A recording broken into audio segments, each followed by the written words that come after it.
过来有关死亡人数，基隆市政府民政处的处长张延祥承认有利用户政系统的个资协助罢免，互基隆地方法院裁定40万交保。基隆市政府是不是要更加高层的主管牵涉在内，检调还阁进一步厘清？半暝12点，基隆地院几个人伫咧 ATM 头前，其中阁包括基隆市府的副发言人陈冠成，当咧领钱。你领10万，我讲领10万，领出来的钱拢总交互拿三个查某人。伊是基隆市民政处长张延祥的某，因为张延祥涉嫌利用职务来查询户政系统的个资，帮助罢免，落尾用40万交保。手提纸落啊，表情小可欠。张延祥行出地院，拢无讲话。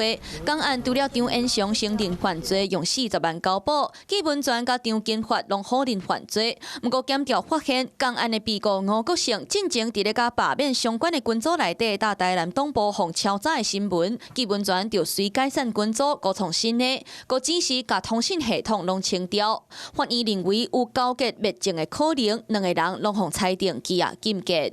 我认为基隆市政府的谢国良市长，不仅是牵涉，很有可能牵涉其中，否则为何至今他还不敢对张渊祥处长的职务做一个交代？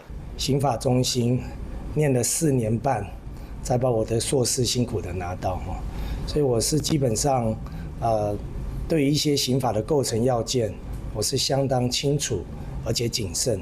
市府后续敢有采取，也阁伫咧讨论。不过法官嘛讲重话，强调该案毋是民政处长个人的问题，阁牵涉到基隆市府行政体系，敢有高层的主管嘛牵涉在内，检调阁要进一步查明。